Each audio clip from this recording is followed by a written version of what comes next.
Buenas tardes, queridos alumnos. Les presento estos dos temas que hemos unido aquí para poder explicar en este contenido y en esta clase. El uso correcto de los conectores y los textos narrativos y descriptivos y dialogados. ¿Qué son los conectores textuales? ¿Y por qué es importante aprender? Porque son aquellas palabras o expresiones que se usan para unir o enlazar ideas y permite una redacción más fluida, favorece la lectura y la comprensión de los textos, que vamos a ir viendo cuáles son, y se aplican considerando el sentido de la oración y del...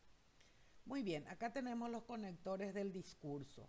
¿Para qué sirven? Para que al hablar o al escribir me permita ordenar, introducir un tema, añadir ideas, aclarar o explicar, ejemplificar, introducir una opinión personal, concluir o terminar. Cuando yo digo en conclusión, por último, en definitiva, en resumen, en distintas situaciones puedo introducir una opinión personal. Son frases que voy utilizando. Esos son los conectores porque conectan las ideas. Luego tenemos las tipologías textuales, que son la descripción, narración, diálogo, exposición y argumentación, que vamos a ir viendo uno por uno cuál es su característica fundamental y qué clases tenemos. Uno cuando describe, pinta con palabras una persona, objeto, un lugar. Cuando narra, relata sucesos que ocurren. Cuando dialoga, intercambia información o opiniones con otras personas. En la exposición uno transmite información objetiva de forma clara, ordenada, precisa. Y en la argumentación se enuncia una opinión y se defiende con pruebas y razonamiento. Los textos narrativos pueden ser de tres clases: la narración literaria, histórica y periodística. En la narración literaria tenemos el cuento y la novela. El cuento, que es más breve, y la novela es más extensa. En el cuento la acción es más sencilla, en la novela es más compleja. En la narración histórica puede tener forma de diario, de crónica o de biografía. De diario es la narración de vivencias o reflexiones de una misma persona que va escribiendo sobre sus anécdotas. En la crónica, sucesos históricos, se relata. Y en la biografía, como su nombre lo dice, bio viene de vida, se narra la vida de un personaje. En la narración periodística tenemos la noticia, que puede tener forma, tiene sus partes, que es el titular y el cuerpo. El titular es la cabecera y el cuerpo es la parte donde se desarrolla la información. Luego tenemos acá la comparación y la diferencia entre narración y descripción. En la narración se cumple la estructura de introducción, nudo, desenlace. Y puede tener una estructura externa e interna. La externa es la que se divide en capítulos, partes, cantos, tratados, y la interna es donde se desarrolla la narración. En cambio, en la descripción se puede ver dos tipos: la técnica y la literaria, y hay muchas diferencias. En la técnica es fundamental la objetividad. ¿Por qué? Porque no se expresan sentimientos. El lenguaje es más frío, con palabras técnicas. Una persona que me describe las características de un vehículo, cómo se utiliza una computadora, cómo se utiliza un aparato electrónico al comprar, un lavarropas. En cambio, en la descripción literaria se da lo opuesto, porque ahí ya es más subjetivo. Es una búsqueda de palabras agradables que generan una estética. La realidad que nos describe puede ser imaginaria o puede ser real, y es lo que la persona siente, describe. Esa es la literaria. Acá vemos un ejemplo de texto narrativo.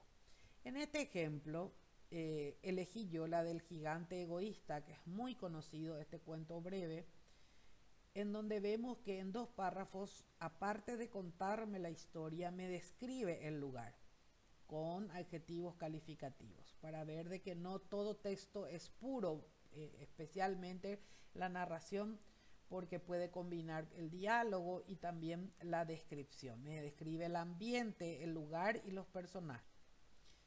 Luego vemos la fábula. ¿Cuántas fábulas hemos escuchado en nuestra infancia y hasta ahora seguimos leyendo a nuestros hijos, los sobrinos? Es un relato ficticio, los personajes pueden ser animales o seres inanimados que le dan característica humana, porque el espejo es el que habla, el animal es el que siente, el que piensa. Pero la parte más importante de la fábula es que al final del relato deja una enseñanza, una moraleja. Por eso se llama moraleja, viene de moral. Es algo útil, una lección de vida que me deja para aprender.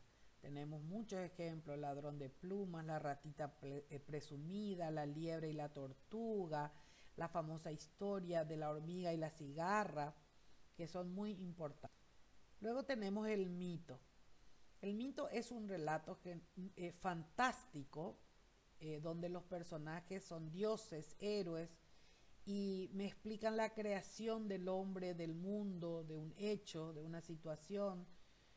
El mito sobre Hércules, Rómulo y Remo, el Tentei Kaikai Bilú, que es una historia también fabulosa, y los mitos que tenemos en nuestra literatura paraguaya, que son muy lindos y que aprendimos con el Yacyretá, el Luisón, el Pombero, el Moituí, el Ao, que son relatos fantásticos. Luego tenemos la leyenda.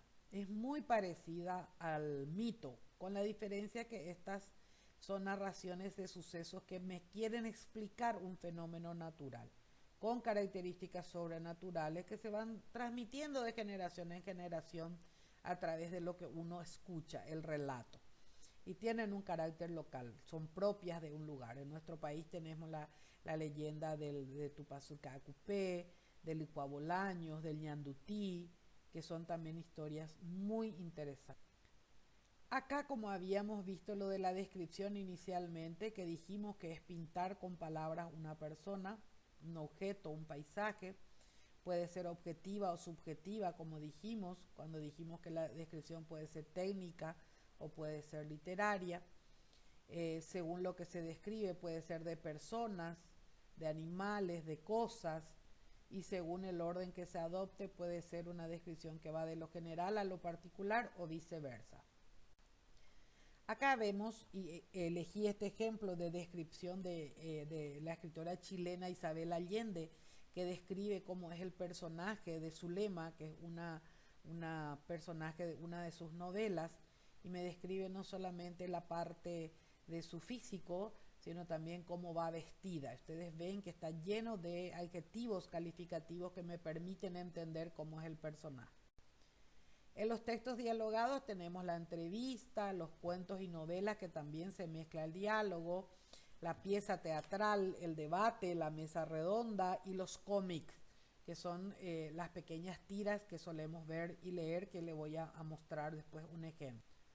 En el diálogo hablan los interlocutores, que es el emisor-receptor, las acotaciones, que son las observaciones que va dando el narrador, en qué contexto, en la situación que se encuentran los hablantes. Por ejemplo, el narrador dice, el autor del teatro dice, don José aparece en la puerta de la habitación y grita. Entonces ahí se escucha lo que dice don José. Esa es una acotación. Lo que dice el escritor, que me permite a mí situarme en el lugar donde ocurren los hechos. Y por último les muestro lo que les dije de los cómics, que es en este caso de Mafalda, que es muy conocida, que su autor es Quino, que es un autor argentino, y que Mafalda es muy famosa por su inteligencia, su picardía, su audacia en el tipo de diálogos que mantiene con sus amiguitos y con sus padres. Y a la izquierda vemos el diálogo telefónico de Juan, que como no pudo irse a la clase, llama a un compañero para pedirle los deberes. También son formas de textos dialogados. Espero les haya sido útil la explicación para que lean el material de lectura anexo y contesten el cuestionario. Muchas gracias.